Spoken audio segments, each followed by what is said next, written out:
Assalamualaikum warahmatullahi wabarakatuh. Saya Burhanuddin, CGP Angkatan 6 dari Kota Batu, akan berbagi ilmu tentang aksi nyata penerapan budaya positif di sekolah. Adapun latar belakang diadakannya kegiatan aksi nyata di sekolah, yakni gerakan budaya positif di sekolah dapat terlaksana dengan adanya kolaborasi semua unsur, baik antara guru dengan kepala sekolah, rekan sejawat, masyarakat, dan juga siswa. Diharapkan dengan penerapan budaya positif, murid memiliki karakter yang kuat atas nilai-nilai kebajikan universal yang terangkum dalam profil pelajar Pancasila. Tujuan aksi nyata adalah menciptakan murid yang berprofil pelajar Pancasila, dapat menerapkan budaya positif di sekolah dengan penerapan kebajikan universal. Adapun tolak ukur budaya positif, yakni terbentuknya keyakinan kelas hasil dari kesepakatan antara guru dengan murid. Siswa mampu menerapkan keyakinan kelas dengan baik. Lini masa tindakan. Yang pertama, berkoordinasi dengan kepala sekolah tentang budaya positif di sekolah dan meminta izin melakukan pengimbasan kepada Bapak Ibu guru. Yang kedua, membuat keyakinan kelas. Yang ketiga, melakukan kegiatan pengimbasan kepada rekan sejawat tentang budaya positif di sekolah. Yang keempat, memantau dan melakukan evaluasi dari tindakan penerapan budaya positif di sekolah.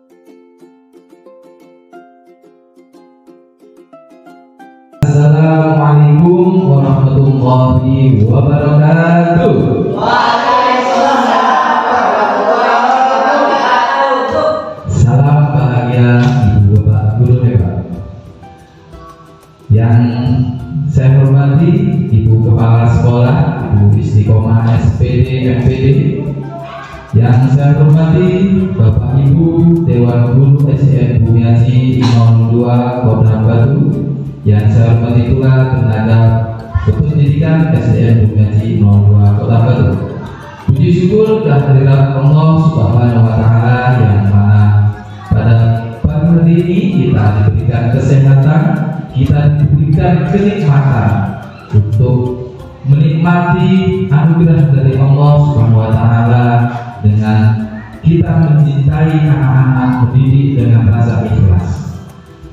Sholawat beserta salam semoga tetap tercurahkan kepada junjungan kita Nabi besar Muhammad Sallallahu Alaihi Wasallam yang telah menuntun kita menuju zaman terang beneran, yakni agama Islam. Ibu Bapak Guru Hebat, are you ready? Yes, sir. Are you ready? Yes, sir. Nah, hari ini kita akan berdiskusi ya tentang budaya positif. Ini sebagai wujud diseminasi kami di sini calon guru penggerak angkatan 6 dari Kota Batu. Kita akan membahas lebih dalam lagi, lebih terbuka tentang budaya sekolah, budaya positif sekolah. Nah, sebelum mengenai budaya positif sekolah, saya ingin bertanya kepada Bapak Ibu guru, ya, budaya apa yang sudah kita terapkan di sekolah ini? Mungkin bisa dijawab Bu Eka.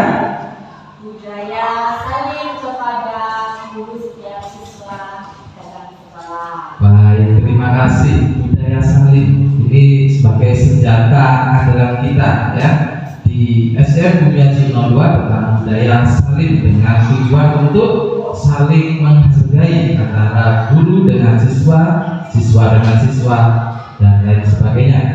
Baik, terima kasih. Adapun tujuan diseminasi hari ini adalah mengaktifkan pengetahuan awal tentang konsep lingkungan dan budaya positif dan penerapan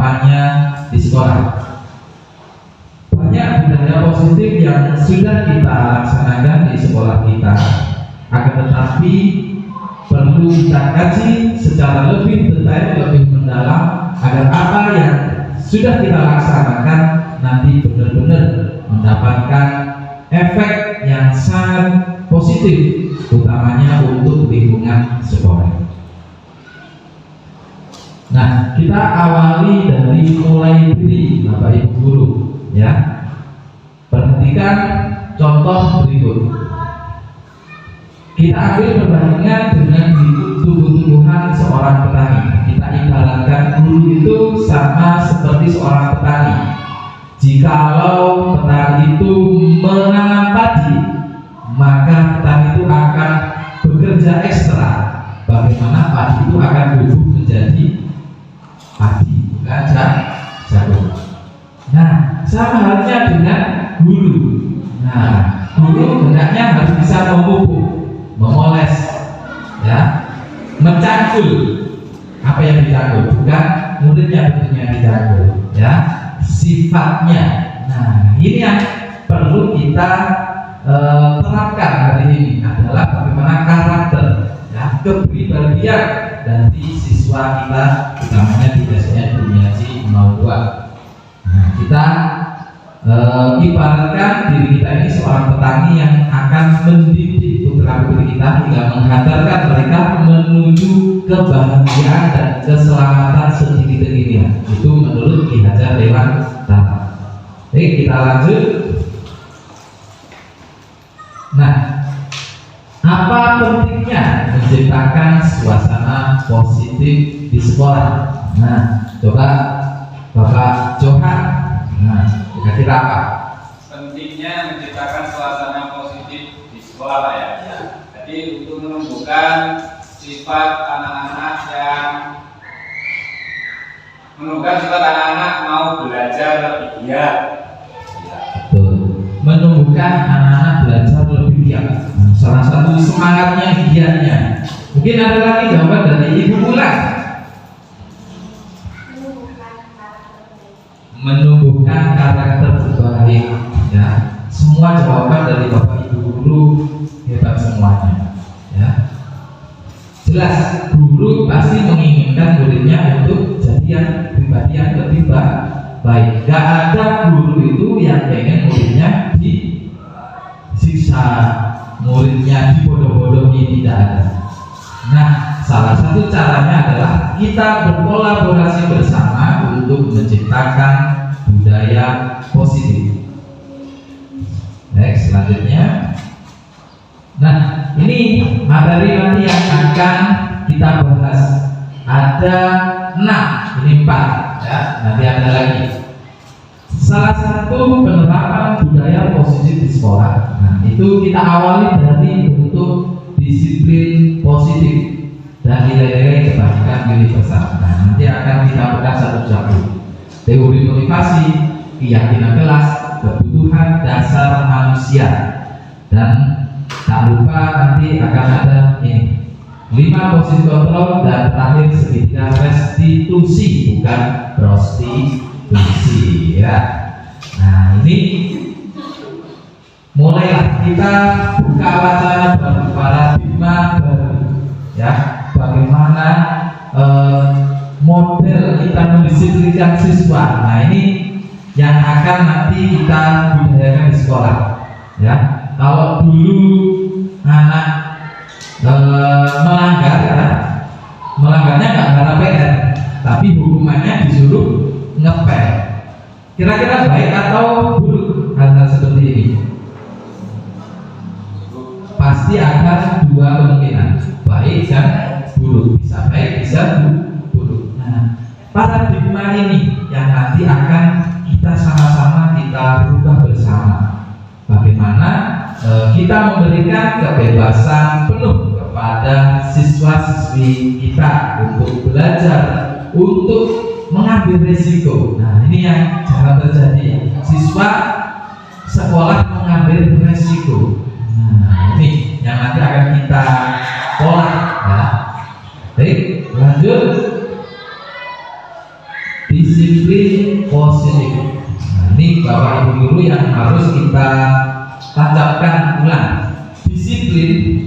Nah, lihat mindset kita disiplin itu apa? Mindset kita yang seringkali disiplin, kata-kata disiplin. Tanggung jawab. Apalagi tepat waktu. Terus konsekuensi dari tidak disiplin kira-kira apa? Konsekuensinya kalau kita tidak disiplin mendapat hukuman, ya jelas mendapat hukuman. Ini paradigma kita, ya yang kita yakini selama ini seperti itu, ya. Padahal disiplin positif. Nah ini, nah Ki Hajar Dewantara yang lahir sudah lama, ya, salah satu pahlawan revolusioner di dunia pendidikan. Nah ini beliau mengatakan salah satu kekuatan utama untuk menciptakan budaya disiplin, budaya positif di sekolah adalah dengan disiplin yang kuat. Disiplin di sini adalah menumbuhkan motivasi internal, menumbuhkan motivasi diri kita, diri murid-murid kita untuk itu tadi berani mengambil risiko. Nah, jadi biasanya mindset kita yang namanya disiplin mesti harus tertib, mesti harus tepat waktu. Konsekuensinya ya harus dihukum, misal push up, ngepel, ataupun dilarang istirahat misalnya ketika anak itu terlambat. Nah, ini yang pola-pola ini yang harus kita sedikit perbaiki, ya. Kita perbaiki perlahan-lahan di lingkungan kita, ya. Memang betul, ya. Hukuman itu perlu, karena sesekali hukuman itu perlu. Tapi efek dari anak itu dihukum, ini yang harus kita pikirkan, efek panjangnya. Nah, salah satu hari ini kita akan membedah ini. Yang pertama adalah tentang disiplin positif. Selanjutnya, setelah kita mewujudkan disiplin positif, ya, kita akan membuat suatu kebajikan. Yang ini mungkin bisa menyangkut dengan profil sekolah kita, visi sekolah kita, utamanya tentang profil belajar Pancasila yang kemarin sudah kita sosialisasikan. Nah, ini adalah keyakinan kita yang harus kita tanamkan betul-betul kepada murid-murid kita. Sebenarnya banyak sekali kebijakan universal, kebajikan itu nilai-nilai yang baik yang harus kita transferkan secara terus-menerus. Misalnya, anak itu diajari jujur, nggak cuma satu kali. Sini tumbas no permen, saya punya uang 500, berikan permen. Maka anak itu kalau bertindak jujur, mereka akan memberikan permen. Kalau nggak jujur, maka dia akan memberikan mainan. Kalau dia pergi ke kantin, apalagi kantin kejujuran, uangnya 2.000, dia ngambil harga 5.000, hanya membayar 2.000 dengan alasan tidak ada yang mengetahui. Nah, ini harus dilakukan secara berulang-ulang dan tidak boleh bosan. Nah, ini kata kuncinya adalah tidak boleh bosan. Nah, salah satu kebijakan universal yang sudah dicanangkan oleh Kementerian kita, salah satunya adalah profil pelajar Pancasila. Nah, bagaimana Bu Imel ini lagunya tentang profil pelajar Pancasila? Nah, kita bernyanyi bareng-bareng, ya. Belajar Pancasila, beriman dan bertakwa pada Tuhan Yang Esa dan berakhlak mulia, berkebinekaan global, gotong royong mandiri, kreatif dan bernalar kritis. Coba Bapak Ibu guru berdiri. Kita nyanyi bareng-bareng tentang kebijakan universal. 1, 2, 3. Belajar Pancasila, beriman dan bertakwa pada Tuhan Yang Esa dan berakhlak mulia,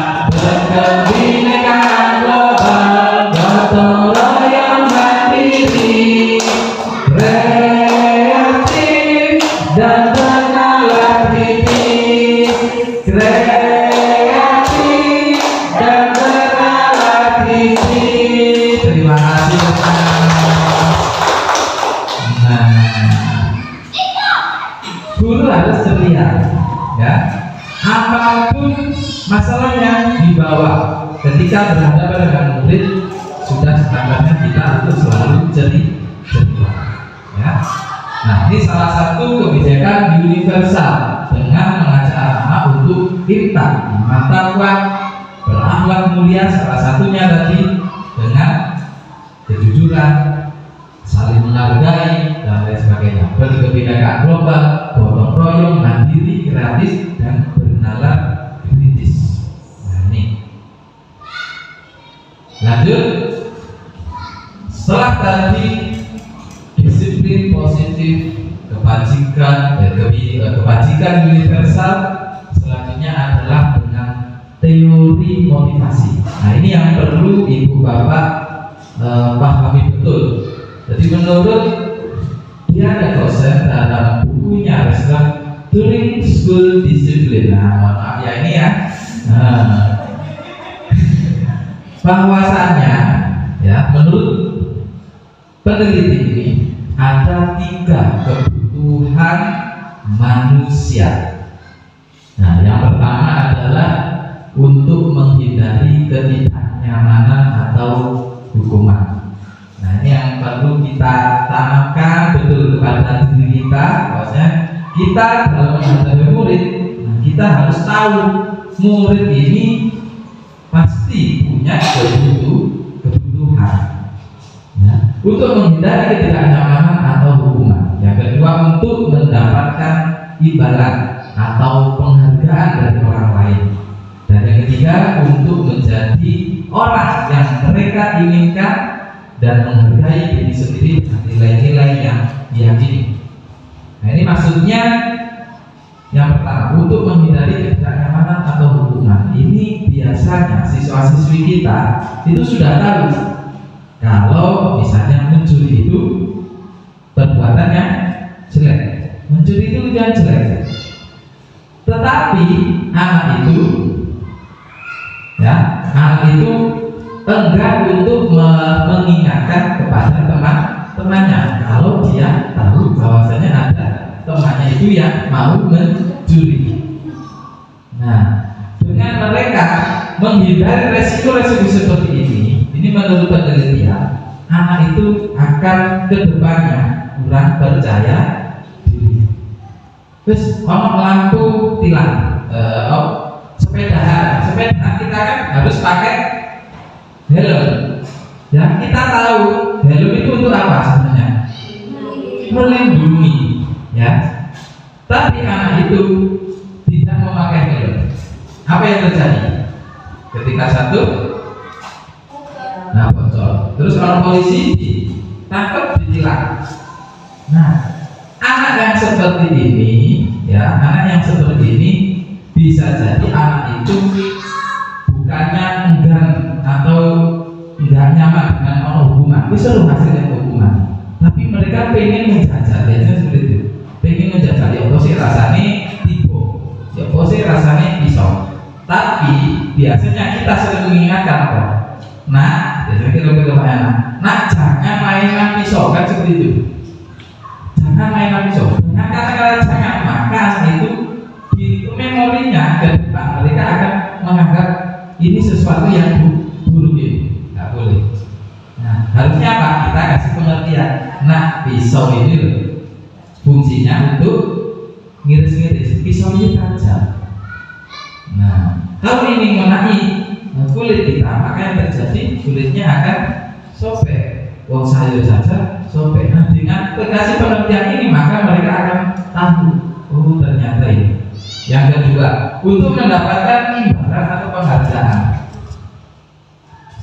Misal saya ambil contoh, si fulan, bu guru si fulan itu disenangi di kelas 4 karena di kelas 4 ini si fulan, ibu fulan ini seringkali ngasih penghargaan bagi siapa saja siswa yang disiplin, misalnya tepat waktu masuk kelas.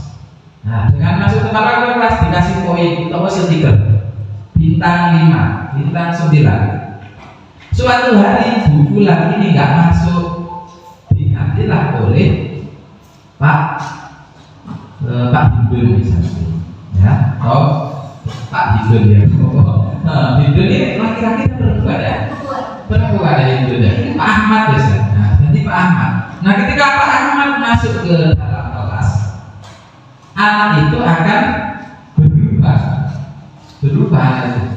Loh, Pak, saya dulu biasanya dikasih stiker kalau masuk Pak. Kalau jenengan anak itu merasa bahwa kalau yang ngajar bukan Fulan, maka dia akan enggak. Terus akhirnya kembali lagi. Sakar pilih lagi. Nah, ini biasanya cenderungnya seperti itu. Akhirnya apa? Cenderung kepada satu tokoh karena dia pengennya dikasih penghargaan. Nah, kalau orang lain mau minta bantuan, dia akan berpikir 2 kali. Nah, ini. Dan yang terakhir, untuk menjadi orang yang mereka inginkan dan menghargai diri sendiri dengan nilai yang mereka percaya. Ini adalah motivasi internal yang harus kita bangun. Ya, jadi dari 3 kebutuhan ini, target kita adalah di poin 3. Ya, dengan menjadikan murid-murid kita itu bisa menghargai dirinya sendiri, menghargai keyakinan yang mereka pegang, tentunya dengan adanya kesepakatan yang dibangun dari budaya positif tadi. Makanya nanti ke depan kita kasih poster-poster yang istilahnya slogan-slogan yang anak itu cepat paham. Nah, ini kan kemarin sudah pas zamannya COVID, slogannya kan banyak cuci tangan. Nah, ini kan secara langsung memberikan penguatan kepada anak untuk senantiasa cuci tangan. Tahu maksudnya cuci tangan supaya nggak terkena kuman, virus dan lain sebagainya. Akhirnya apa? Anak itu akan tumbuh motivasi dirinya untuk senantiasa mencuci tangan, menjaga kebersihan. Nah, ini yang perlu kita bangun. Ibu bapak guru hebat semuanya di sini. Kita pasti bisa, ya. Jadi nggak hanya terpaku di dalam sebuah buku tatib. Terlambat 15 menit, push up 15 kali misalnya seperti itu. Nah, tapi bagaimana kita menumbuhkan motivasi anak itu ketika dia berbuat salah, dia mampu menguasai dirinya, mampu memberikan solusi terhadap dirinya sendiri. Nah, ini paradigma yang harus kita bangun. Selanjutnya, ini saya mau tanya lagi, refleksi kita. Strategi apa yang selama ini kita terapkan untuk menanamkan disiplin positif pada murid-murid? Bagaimana hasilnya pada perilaku murid-murid kita? Mungkin dari Bapak Ibu guru yang mau berbagi pengalaman, silakan. Yang sudah kita terapkan, namanya tentang disiplin positif tadi. Contohnya dari Bu Imal tadi, dari Bu Eka tadi, budaya saling menyapa. Nah, mungkin Bu Eka bisa menambahkan kira-kira apa yang menurut Pak Jenengan setelah mengamati siswa-siswinya selalu senantiasa untuk bersalam-salaman. Gimana? Saling itu, anak-anak bisa saling mengenal namanya orang-orangnya. Oh iya, jadi anak-anak lebih terasa bahagia ketika bersama temannya karena saling di sini. Nah, dengan saling maka mesti apa yang terjadi? Saling itu merenggut apa? Senyum. Nah, mesti senyum ya. Nah, Pak Cuman barangkali ini Bapak hebat ini. Apa strategi ini ya, Pak? Ya. Kalau saya mungkin ya, Pak, pengalaman saya, strategi yang saya gunakan dalam masalah ini mungkin demonstrasi, Pak. Itu memberikan contoh langsung. Demonstrasi keteladanan. Tepuk tangan untuk Bapak Cuman. Nah, ini saya sudah tahu sendiri pengalaman dari orang lain ya yang melihat Bapak Jamin, ternyata beliau dengan memberikan keteladanan secara langsung ini efeknya ini sangat besar sekali kepada anak didiknya, bahkan menjadi kiblat utama Pak Jo ya. Pak Jo ini orangnya baik hati, orangnya ramah, suka menyapa. Nah, jadi senang, anak itu akan senang dengan keteladanan yang kita berikan. Baik, terima kasih atas jawabannya. Selanjutnya kita disiplin positif yang dimaksud. Nah ini ya, disiplin positif yang dimaksud yang kita bicarakan tadi itu ngarahnya ke restitusi namanya ya, bukan prostitusi ya, restitusi. Restitusi itu adalah menciptakan kondisi bagi murid untuk memperbaiki kesalahan mereka sehingga mereka bisa kembali kepada kelompok mereka dengan karakter yang lebih kuat. Nah ini makanya sudah nggak zamannya lagi kita itu kasar ya. Kadang-kadang kita itu mau keluar sendiri ya menurut kita ya, ketika melihat sesuatu pelanggaran ya. Baik, kita lanjutkan lagi disiplin positif. Nah ini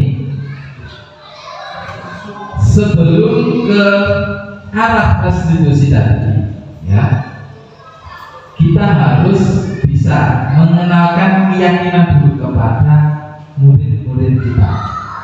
Contohnya yang saya ambil contoh keyakinan di kelas 1 ya. Setiap anggota kelas perlu belajar, sehingga ketika ada siswa, salah satu siswa yang enggak belajar atau tidak begitu respon terhadap pembelajaran yang kita berikan, nah, maka kita harus bangun kembali mereka. Nah, dengan cara apa?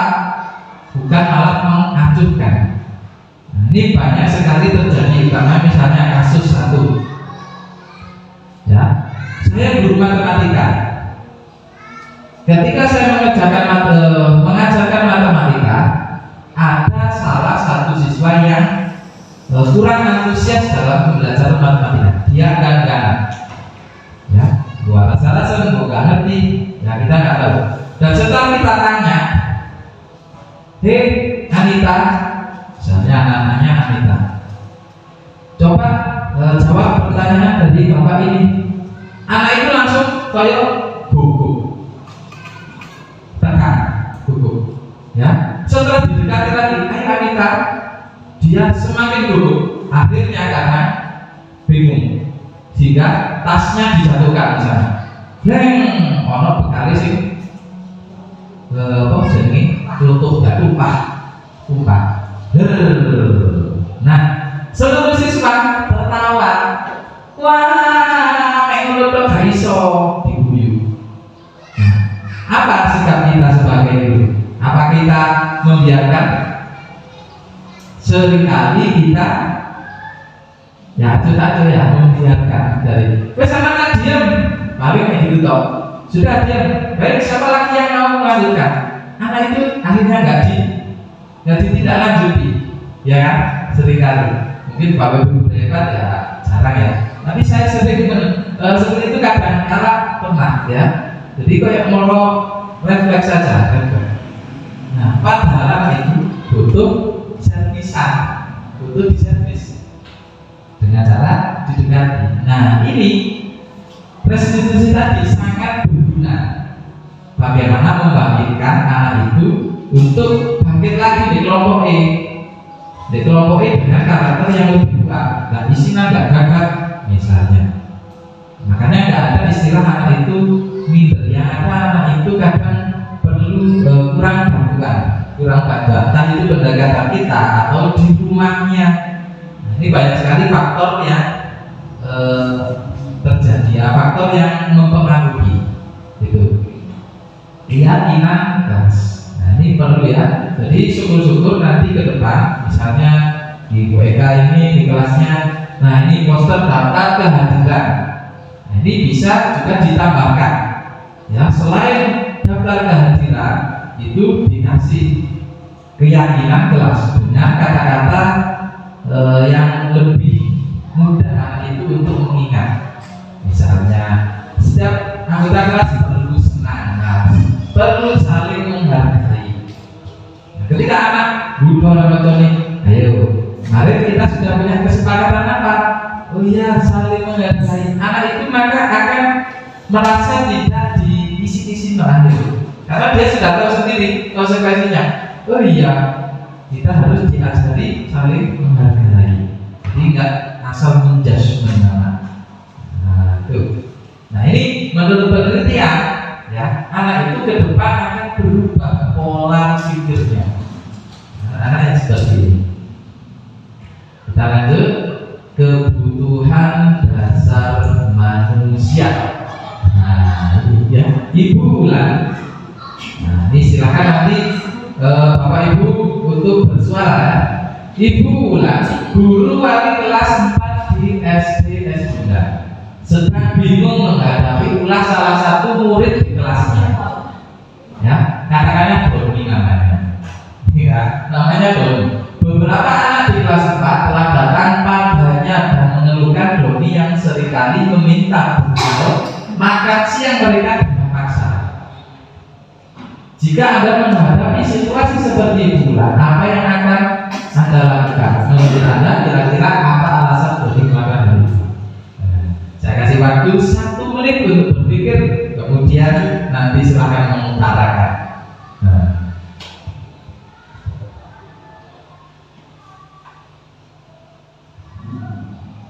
Ya, hal-hal kecil, kita berangkat dari hal-hal kecil dulu. Ya. Ibu Bulan dulu kelas 4, beliau bingung. Lalu ada satu anak yang suka boleh ibu contoh nih, merebut bekal makan siangnya temannya. Nah, bagaimana sikap kita? Oke, Pak Gabis silahkan, mungkin Abang Nardi bisa mengumpulkan pendapatnya. Terima kasih. Kalau memang dia kejadian seperti itu, dan kita tidak bisa langsung saja, kita perlu cari ibu-ibu ke STT.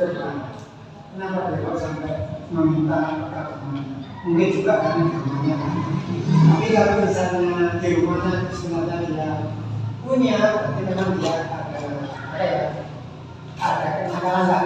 Maka perlu kita didik bagaimana supaya dia bisa pulang kalau perbuatan itu sebenarnya mungkin itu. Baik, terima kasih. Mungkin jawaban lain dari Ibu Istiqomah. Terima kasih. Kalau memang ada kejadian seperti itu, yang pertama kita memang tidak bisa menjudge Doni. Kenapa sih dia seperti itu? Mungkin dari seperti apa kata Nadi, latar belakang dia orangnya nggak punya sehingga tak ada bekal yang cukup. Akhirnya dia seperti itu ngotaknya di kelas. Atau ada juga anak yang memang dikasih bekal nggak mau bawa karena ya malas. Emang dia dari sifat pribadinya. Nah, apa yang dilakukan?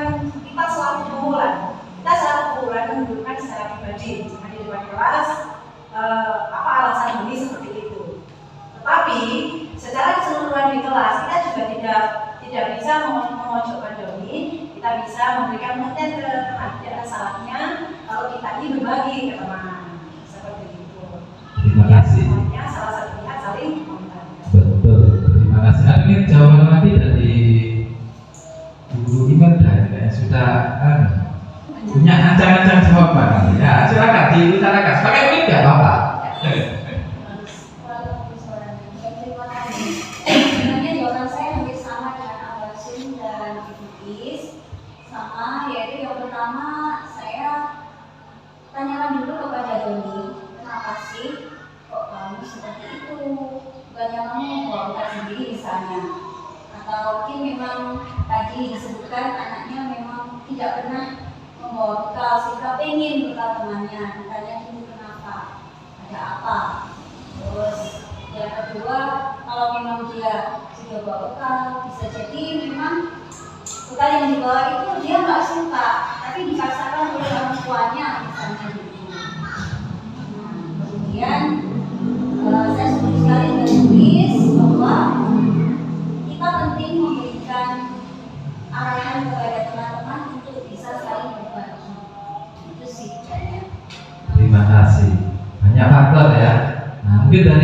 Wulan sendiri yang terkena kasusnya ini. Bagaimana Ibu Wulan menanggapi hal yang seperti ini? Terima kasih. Jawaban teman-teman itu adalah salah satu jawaban alternatif atau kemungkinan dari penyebab Doni bermasalah. Tapi kembali lagi kalau kita bicara kebutuhan dasar manusia, manusia selain makan, ya, minum, itu juga kebutuhan dasar untuk disayangi.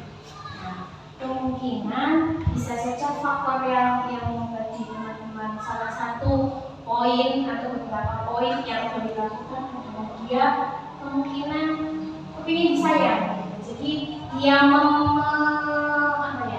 cari perhatian untuk mendapatkan perhatian, entah itu dari temannya atau bahkan dari diri sendiri. Betul sekali. Bapak Ibu guru sudah mengemukakan apa yang harus dilakukan dan itu semuanya tidak salah. Ya ini yang dinamakan dengan restitusi. Tetapi bagaimana anak itu ketika setelah direstitusi dia mau kembali ke kelompoknya itu dengan karakter yang lebih kuat. Nah, sesuai judulnya kebutuhan dasar manusia. Ini sudah nempel di bulan ya. Bahwasanya kebutuhan dasar manusia. Nah ini ada 5. Kasih sayang, memang betul. Apa nanti mungkin anak itu untuk bertahan hidup bisa jadi di rumahnya enggak dikasih bekal. Ya, kita juga nggak akan menyalahkan si anak tersebut kalau dia memang nyatanya di rumah dia tidak punya bekal. Kok bekal makan saja tidak. Nah ini hal-hal yang seperti ini kita harus berpikir 1, 2, 3, 4, 5 kali untuk menghadapi satu siswa ini. Bayangkan 109 siswa harus kita restitusi. Maka yang perlu kita bangun adalah budaya positif tadi. Ya.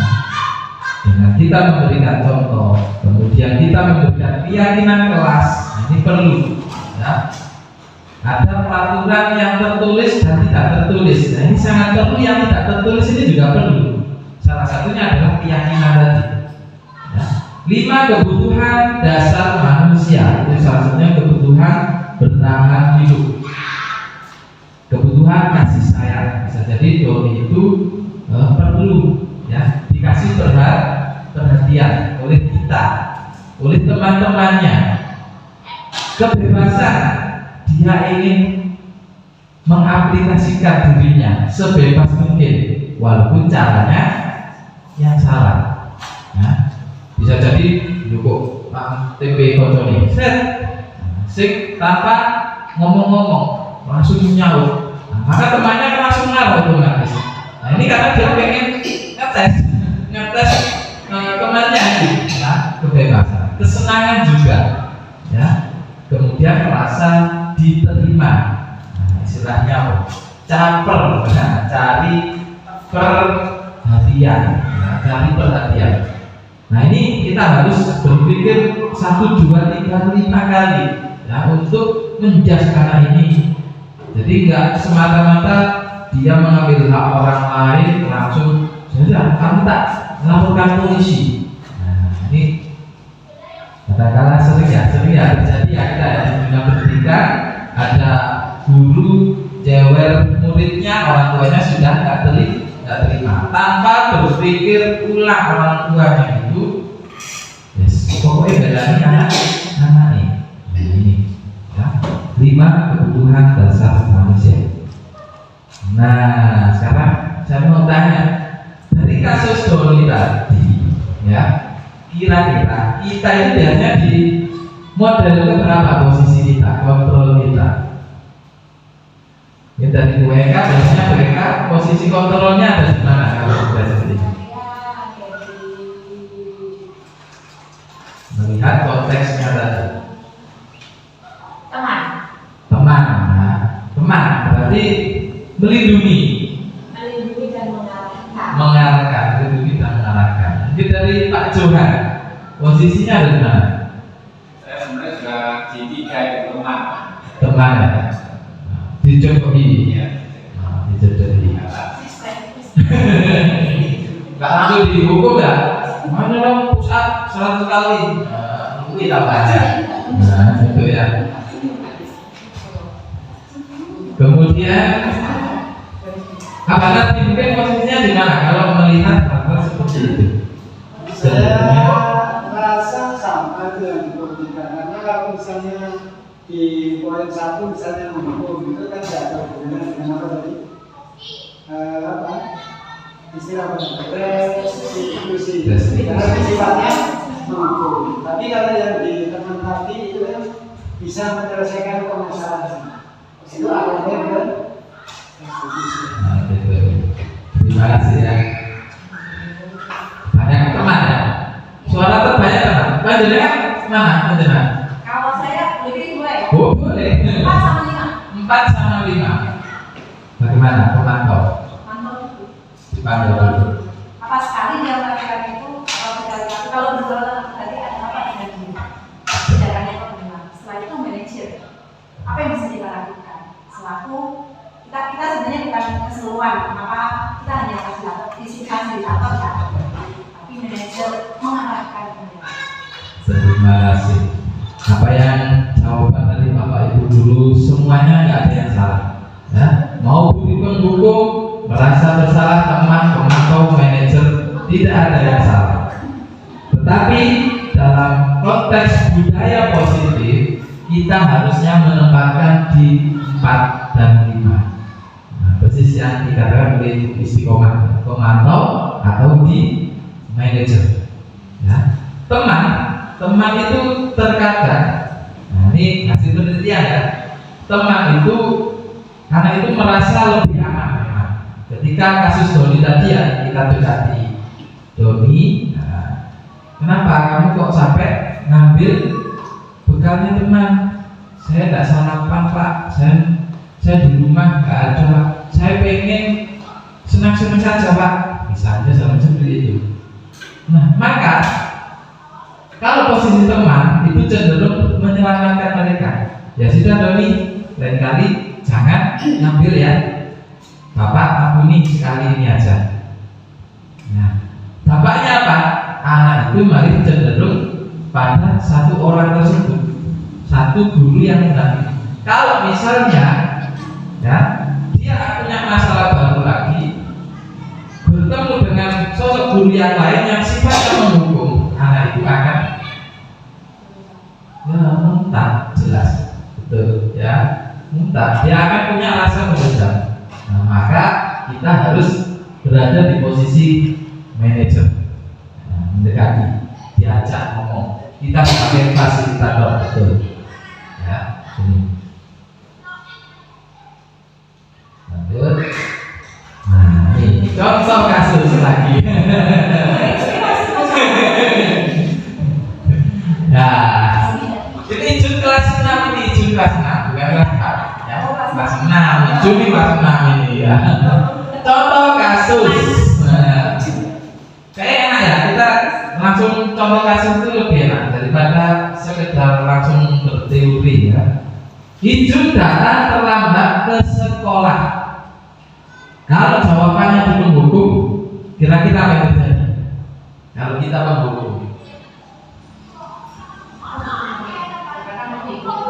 Niatnya efek jerah. Kita menghukum ya kita apa? nah, ya. Kalau misalnya kita menjadi seorang yang penghukum, ya, entah itu suruh push up, suruh apa-apa, yang penting anak itu dihukum. Kira-kira apa yang terjadi?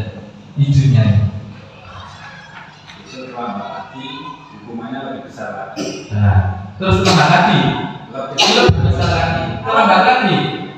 Takut. Atau selanjutnya dia nggak masuk sekolah. Nah, itu yang sering kali terjadi di pendidikan Indonesia, utamanya di sekolah swasta. Ini hasil penelitian di beberapa jurnal itu, anak membolos itu bukan karena anak itu terkadang ikut teman-temannya, enggak hanya faktor itu. Faktor pemicu utamanya salah satunya adalah karena anak itu datang terlambat kena koin. Nah, besoknya lagi dia nggak terlambat, tapi suatu saat dia moro-moro terlambat lagi, nambah poin. Dengan seringnya nambah poin, anak itu mending nggak usah sekolah. Saking nemen, anak ini akan menjadi anak yang pendendam akhirnya. Kalau misalnya kita pembuat merasa bersalah, kira-kira apa ya kita lakukan? Kita posisinya di sini, melihat Ijun datang terlambat, anaknya yang jadi gitu. Kenapa? Karena merasa kesalahan dari sini. Betul. Pembuat merasa bersalah itu karena itu dihukum utawa dicewer atau tidak. Dengan kata-kata halus kala itu sering juga menyakitkan. Ijun, kalau kamu terlambat terus, ya sudah, ibu nggak mau saya, ibu nggak akan tanggung jawab. Sebenarnya kalau kamu nggak naik kelas ya sudah. Nah itu, ya. Jadi anak itu malah apa? Kan kata-katanya apa ya? Nggak disentak, nggak seperti itu. Ya, halus tadi nusuk, ya. Niatnya nurul tapi mentuk. Nah, ya, membuat merasa bersalah. Ini anak akan menjadi jatuh lebih berat daripada sekedar dihukum. Nah, ini. Kalau sebagai teman, kalau sebagai teman, Dia akan mengulang lagi. dia akan mengulang lagi, jelas. Karena apa? Dia merasa dilindungi oleh satu guru. Ya sudah Jun, Melamat. nah ya sudah Jun, saya terlambat ya, ya sudah, besok jangan diulangi lagi. Terus saya ngelundok. Untuk hari ini bapak aku nih. Akhirnya anaknya sudah anak kerja biasa aja. Nah besok mau terlambat ya bebas, oke aja. Pemantau, kira-kira apa pemantau? Kita mencari masalah kenapa aku terlambat seperti itu dulu. Ada sering terlambat atau tidak, masalahnya apa. Pemantau di sini disebutkan adalah betul yang dikatakan mereka. Kita cari masalahnya juga. Nah, itu kenapa kok terlambat? Tapi lebih dari itu, pemantau ini adalah sebuah konsekuensi. Misalnya, Bu Eka menjadi tatib. Ketika Ijun datang terlambat, di buku tatib sudah ada ketentuannya. Apa? Anak yang datang terlambat tidak diizinkan istirahat, harus nyarutan, harus mengganti jamnya selama terlambat. Nah itu pemantau. Jadi area terlambat itu terlambat, kita gak marah-marah. Jun, kamu sudah tahu ya konsekuensinya terlambat. Oh iya Pak, saya tadi bangun kesiangan. Bapak nggak mau tahu alasannya. Ya jelas kalau terlambat berarti harus nanti istirahat tinggal di kelas untuk pelajaran. Nah ini pemantau. Tapi negatifnya apa? Guru akan lebih lagi ekstra karena harus didampingi. Kalau gurunya mau istirahat bisa. Ya gitu ya pemantau. Nah sekarang di manajer. Dan belum itu dalam terlambat. Kita sebagai manajer.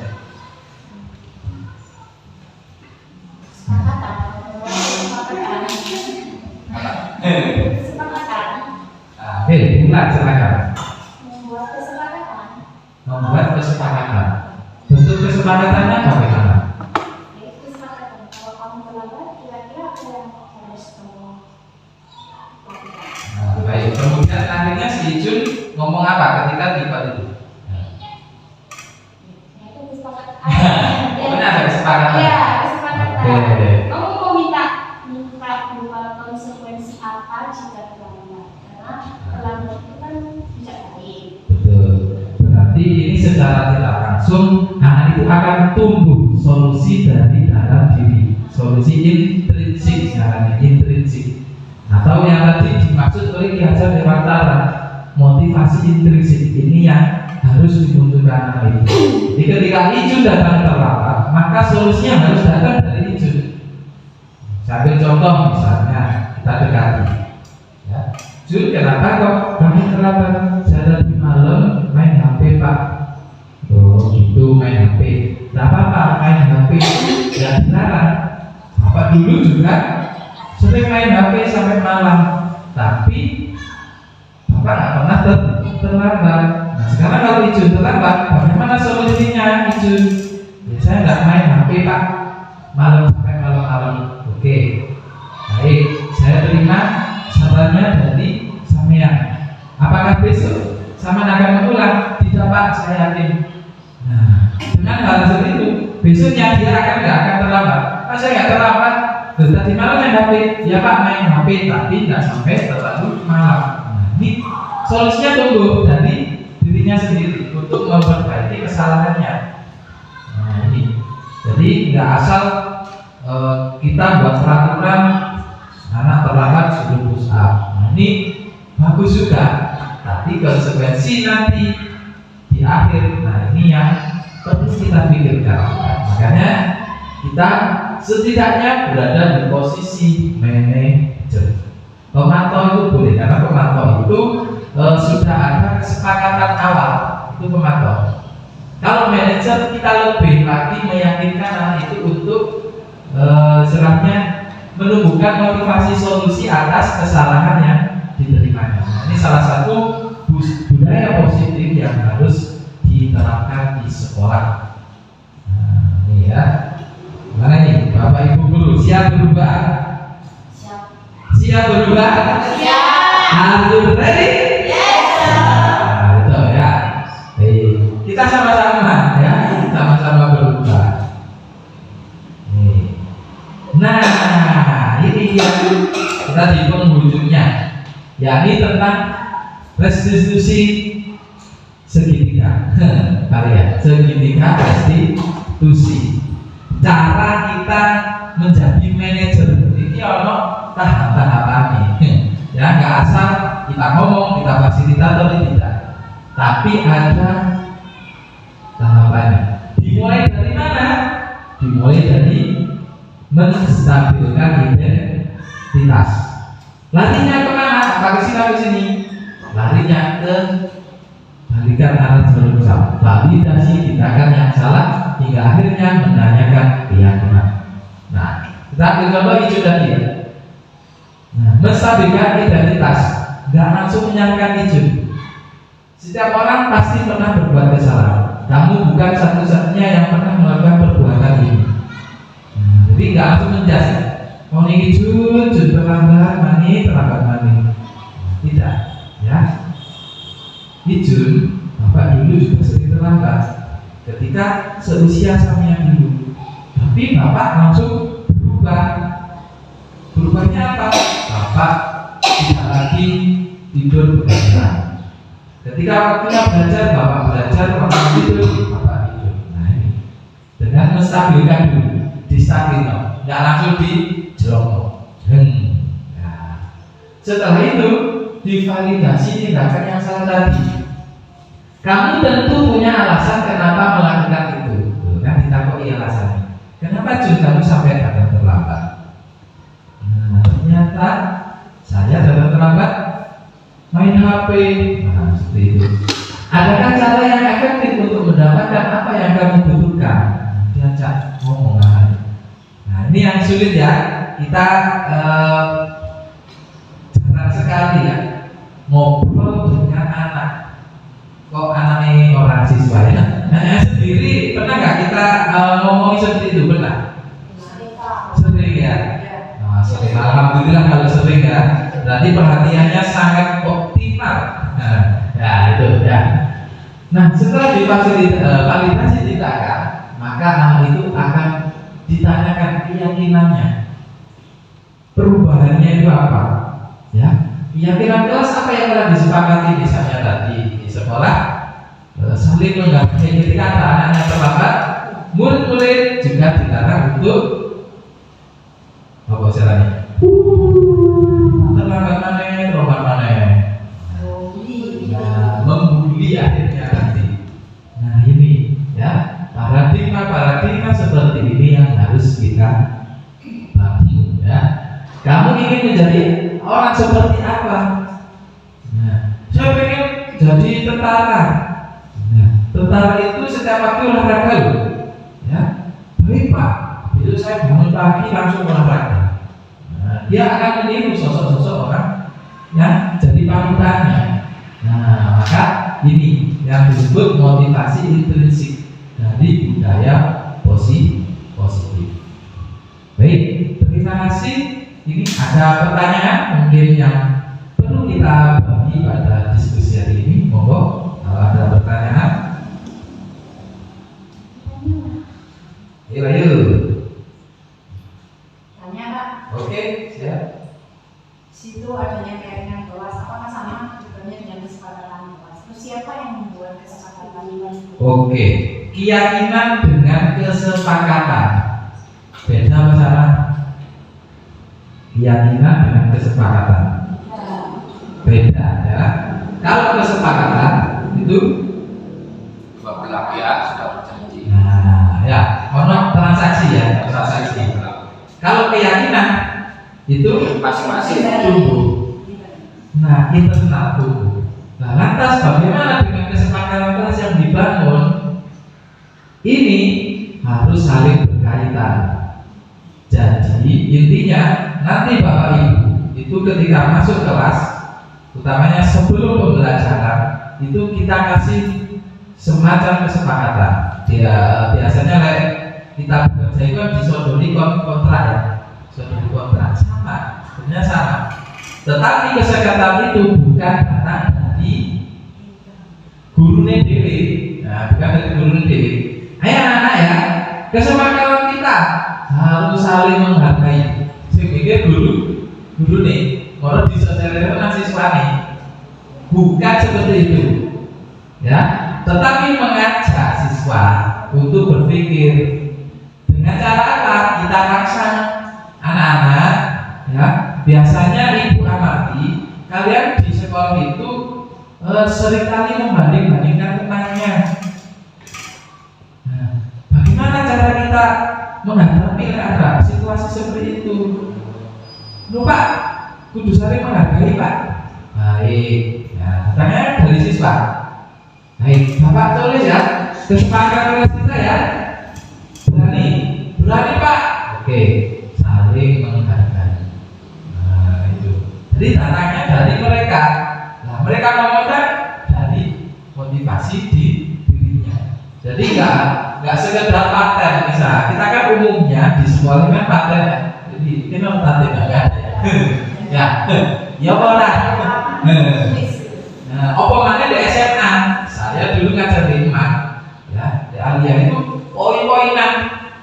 Terlambat poin 20. Nah, lesson terlambat atau harusnya poinnya 100, lewat 100 dipanggil orang tua.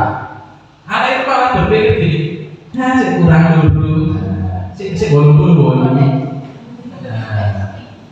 Akan mempermainkan. Tapi bagi anak yang merasa takut, sekali kena itu, dia akan menyesal. Dia kan nggak berani. Dampaknya nggak berani, anak itu malah tidak percaya. Ini yang harus kita pikirkan ya. Nah, boleh kita nggak menyalahkan, tapi itu penting karena penting. Tapi dibantu dengan itu tadi keyakinan. Bagaimana Ibu Is? Nah, ada pertanyaan lagi sebelum kita sudahi? Tidak terasa waktu sudah berjalan panjang. Baik, kalau nggak ada yang jelas kita harus bersama-sama ya merubah paradigma kita masing-masing, utamanya dalam hal menangani anak. Nah, ini seringkali terjadi kan di kelas 1 misalnya Ibu Eka, ini kan banyak sekali kompleks. Permasalahan muridnya kompleks. Bulan, kenapa tadi kok berbulan ya kelas 4? Kelas 4 itu kompleks. Siswanya juga banyak. Nah, terus latar belakang siswanya juga macam-macam. Nah, ini kita harus menyamakan. Bukan berarti yang muridnya sedikit muridnya banyak itu penangannya akuntansi banyak, belum tentu. Ya. Jadi yang penting kita berikan budaya positif. Ya. Baik, itu terima kasih atas atensinya pada hari ini. Mohon maaf jikalau dari awal hingga akhir terdapat salah kata. Saya akhiri, Bang Topik makan keripik. Wassalamualaikum warahmatullahi wabarakatuh. Assalamualaikum warahmatullahi wabarakatuh.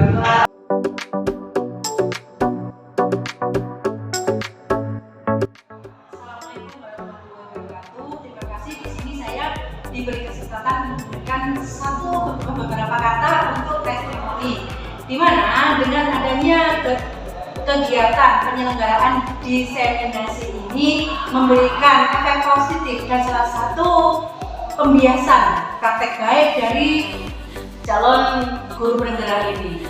Dan kami berharap, saya selaku kepala sekolah berharap adanya kelanjutan follow up dari kegiatan ini sehingga semua teman dan jajarannya yang tidak mengikuti CGP mampu menyerap ilmu yang mereka dapatkan dari apa yang sudah didapatkan dari CGP ini.